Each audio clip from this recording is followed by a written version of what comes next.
ಶ್ರೀ ಸದ್ಗುರು ಸಾಯಿನಾಥಾಯ ನಮಃ. ಶ್ರೀ ಸಾಯಿ ಸಚ್ಚರಿತ್ರೆ 1ನೇ ಅಧ್ಯಾಯ. ಗೋಧಿ ಹಿಟ್ಟಿನ ಕತೆ ಬೀಸುವುದರ ತತ್ವ.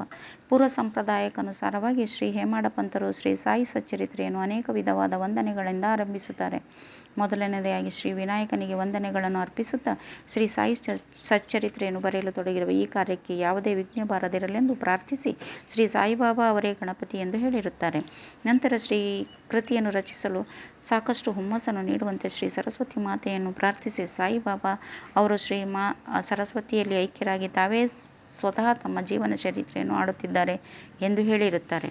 ಅನಂತರ ಸೃಷ್ಟಿ ಸ್ಥಿತಿ ಲಯಗಳಿಗೆ ಕಾರಣರಾಗಿರುವ ತ್ರಿಮೂರ್ತಿಗಳಿಗೆ ವಂದನೆಗಳನ್ನು ಅರ್ಪಿಸಿ ಶ್ರೀ ಸಾಯಿಬಾಬಾ ಅವರು ಐಕ್ಯರಾಗಿ ಮತ್ತು ಸದ್ಗುರುವಾಗಿ ಸಂಸಾರ ಸಾಗರವನ್ನು ಸುಗಮವಾಗಿ ದಾಟಿಸುತ್ತಾರೆ ಎಂದು ಹೇಳಿರುತ್ತಾರೆ.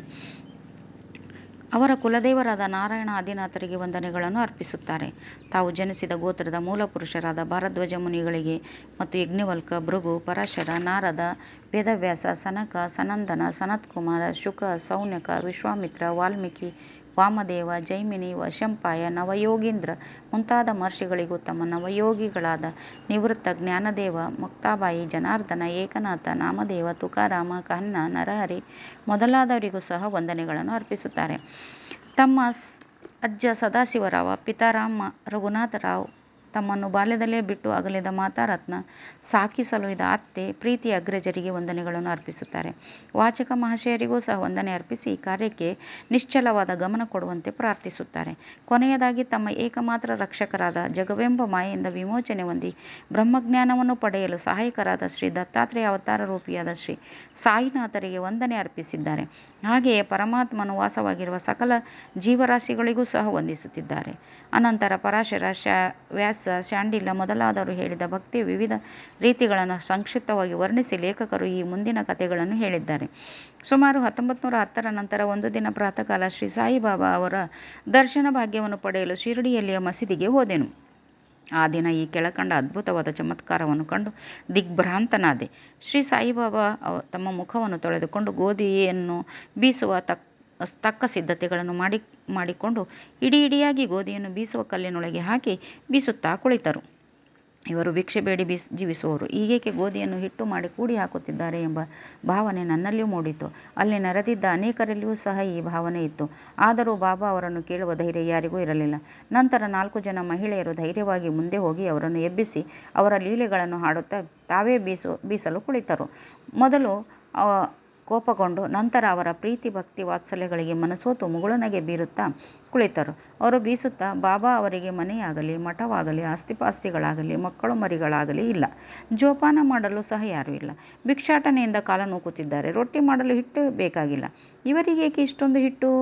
ಬಹುಶಃ ದಯಾಳುಗಳಾದ ಇವರು ನಮಗೆ ಈ ಹಿಟ್ಟನ್ನು ಹಂಚಬಹುದು ಎಂದು ನಾನಾ ವಿಧವಾಗಿ ಯೋಚಿಸುತ್ತಾ ಎಲ್ಲವನ್ನು ಬೀಸಿ ಮುಗಿಸಿ ಹಿಟ್ಟನ್ನು 4 ಭಾಗ ಮಾಡಿ ಹಂಚಿಕೊಂಡು ತೆಗೆದುಕೊಂಡು ಹೋಗಲು ಸಿದ್ಧರಾದರು. ಇದನ್ನು ನೋಡಿ ಅಲ್ಲಿಯೇ ತಾಳ್ಮೆಯಿಂದ ಇದ್ದ ಬಾಬಾ ಒಮ್ಮೆಲೆ ಕೋಪಗೊಂಡು, ಮಹಿಳೆಯರೇ, ನಿಮಗೇನು ಹುಚ್ಚು ಹಿಡಿಯುತ್ತೆ? ಯಾರ ಅಪ್ಪನ ಆಸ್ತಿ ಎಂದು ಹಿಟ್ಟು ದೋಚಿಕೊಂಡು ಹೋಗುತ್ತಿದ್ದೀರಿ?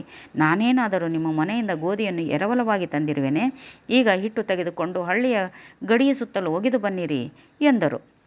ಈ ಮಾತನ್ನು ಕೇಳಿ ಅವರು ಗಾಬರಿಗೊಂಡು ತಮ್ಮಲ್ಲಿಯೇ ಪಿಸುಗುಟ್ಟುತ್ತಾ ಬಾಬಾ ಅವರ ಆಜ್ಞಾನುಸಾರವಾಗಿ ಹಿಟ್ಟನ್ನು ಹಳ್ಳಿಯ ಸುತ್ತಲೂ ಚೆಲ್ಲಿ ಬಂದರು. ನಾನು ಈಗೇಕೆ ಮಾಡಿದರು ಬಾಬಾ ಎಂದು ಶಿರಡಿವಾಸಿಗಳಲ್ಲಿ ಪ್ರಶ್ನಿಸಿದೆ. ಅವರು ಕಾಲ್ರ ಅಂಟಜಾಡ್ಯವು ಶಿರಡಿಯಲ್ಲಿ ಹರಡಿದೆ, ಇದು ತಕ್ಕ ಚಿಕಿತ್ಸೆ ಎಂದು ಹೇಳಿದರು.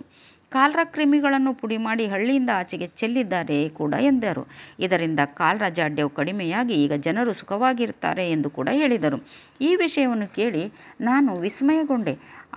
ಈಗ ನನ್ನಲ್ಲಿ ನಾನೇ ಗೋಧಿ ಹಿಟ್ಟಿಗೂ ಕಾಲ್ರಕ್ಕೂ ಇರುವ ವ್ಯಾವಹಾರಿಕ ಸಂಬಂಧವಾದರೂ ಏನು? ಈ ಘಟನೆ ವಿವರಣಾತೀತ. ನಾನು ಬಾಬಾ ಅವರ ಲೀಲೆಗಳ ಬಗ್ಗೆ ಬರೆಯಲೇಬೇಕು ಮತ್ತು ಮಧುರ ಲೀಲೆಗಳನ್ನು ಮನದಣಿಯುವಂತೆ ಆಡಲೇಬೇಕು ಎಂದು ಯೋಚಿಸಿದಾಗ ನನ್ನ ಹೃದಯದಲ್ಲಿ ಸಂತೋಷ ತುಂಬಿ ತುಳುಕಾಡಿತು. ಈ ರೀತಿ ಸಾಯಿ ಸಚ್ಚರಿತ್ರೆ ಬರೆಯಲು ನನಗೆ ಸ್ಫೂರ್ತಿ ಬಂದಿತು. ಬಾಬಾ ಅವರ ಕೃಪಾದೃಷ್ಟಿ ಮತ್ತು ಆಶೀರ್ವಾದದ ಫಲದಿಂದ ಈ ಕೆಲಸ ಯಶಸ್ವಿಯಾಗಿ ಮುಗಿಯಿತು. ಬೀಸುವುದರ ತತ್ವ. ಈ ಕೆಳಕಂಡ ಘಟನೆ ಶಿರಡಿವಾಸಿಗಳು ಕೊಟ್ಟ ಅರ್ಥವಲ್ಲದೆ ಈ ಮಹೋನ್ನತ ತತ್ವದರ್ಶನವು ಇದರ ಮತ್ತೊಂದು ಅರ್ಥವಾಗಿದೆ. ಸಾಯಿಬಾಬಾ ಶಿರಡಿಯಲ್ಲಿ ಸುಮಾರು 60 ವರ್ಷಗಳ ಕಾಲ ವಾಸಿಸಿದ್ದರು. ಈ ಕಾಲದಲ್ಲಿ ಅವರು ಈ ಥರದ ಬೀಸುವಿಕೆಯ ಕಾರ್ಯವನ್ನು ಪ್ರತಿದಿನ ಮಾಡುತ್ತಿದ್ದರು. ಅವರು ಬೀಸುತ್ತಿದ್ದುದು ಬರೀ ಗೋಧಿಯನ್ನಲ್ಲ, ಅಸಂಖ್ಯಾತ ಭಕ್ತರ ಪಾಪಗಳು, ಅವರ ಮಾನಸಿಕ ದೈಹಿಕ ಜಿಗುಪ್ಸೆಗಳನ್ನು ಕಾರಣ ಈ ಬೀಸುವ ಕಲ್ಲುಗಳು ಕರ್ಮ ಮತ್ತು ಭಕ್ತಿಯನ್ನು ಸೂಚಿಸುತ್ತವೆ. ಮೇಲಿನ ಕಲ್ಲು ಕರ್ಮವನ್ನು, ಕೆಳಗಿನ ಕಲ್ಲನ್ನು ಭಕ್ತಿ. ಬೀಸುವ ಕಲ್ಲಿನ ಹಿಡಿಯೇ ಜ್ಞಾನ. ನಮ್ಮನ್ನು ನಾವು ಸಂಪೂರ್ಣವಾಗಿ ಅರಿತುಕೊಳ್ಳಬೇಕಾದರೆ ನಮ್ಮಲ್ಲಿರುವ ಪಾಪ, ಅಸೂಯೆ, ಆಸೆ, ಸತ್ವ, ರಜಸ್ಸು, ತಮೋಗುಣಗಳನ್ನು, ಅಹಂಕಾರವನ್ನು ಬೀಸುವುದರಿಂದ ದೂರ ಮಾಡಬೇಕು. ಆಗ ನಮಗೆ ಅರಿವು ಉಂಟಾಗುತ್ತದೆ ಎಂಬುದು ಬಾಬಾರವರ ಸ್ಪಷ್ಟವಾದ ಸಂದೇಶ. ಬೀಸುವ ಕಲ್ಲಿನಲ್ಲಿ ಸಿಕ್ಕ ಕಾಳುಗಳಂತೆ ಈ ಭವಚಕ್ರದಲ್ಲಿ ಸಿಕ್ಕು ನಾನು ವೇದನೆಯನ್ನು ಅನುಭವಿಸುತ್ತಿರುವುದಾಗಿ ಅವರು ತೊಡಗಿದರು ಎಂದು ಒಮ್ಮೆ ಕಬೀರರು ಕಾಳು ಬೀಸುತ್ತಿದ್ದ ಒಬ್ಬ ಮಹಿಳೆಯನ್ನು ನೋಡಿ ತಮ್ಮ ಗುರುಗಳಾದ ನಿಪತಿರಂಜರಿಗೆ ಹೇಳಿದರು. ಆಗ ನಿಪತಿರಂಜನರು, ಅಂಜಬೇಡ, ನಾನು ಹಿಡಿದಂತೆ ನೀನು ಸಹ ಈ ಚಕ್ರಕ್ಕೆ ಇರುವ ಜ್ಞಾನದ ಮೇಟಿಯನ್ನು ಭದ್ರವಾಗಿ ಹಿಡಿದುಕೋ. ಅದರಿಂದ ಅತ್ತಿತ್ತ ದೂರ ಹೋಗಬೇಡ, ಅಂತರ್ಮುಖಿಯಾಗು, ಅಂದರೆ ನಿನಗೆ ಖಚಿತ ಕಲ್ಯಾಣವಾಗುತ್ತದೆ ಎಂದು ಕಬೀರರು ಉಪದೇಶಿಸಿದ ಕಥೆಯು ಈ ಮೇಲಿನ ಘಟನೆಯಿಂದ ನಮ್ಮ ಜ್ಞಾಪಕಕ್ಕೆ ಬರುತ್ತದೆ. ಓಂ ಸಾಯಿ ಪ್ರಣಾಮ್.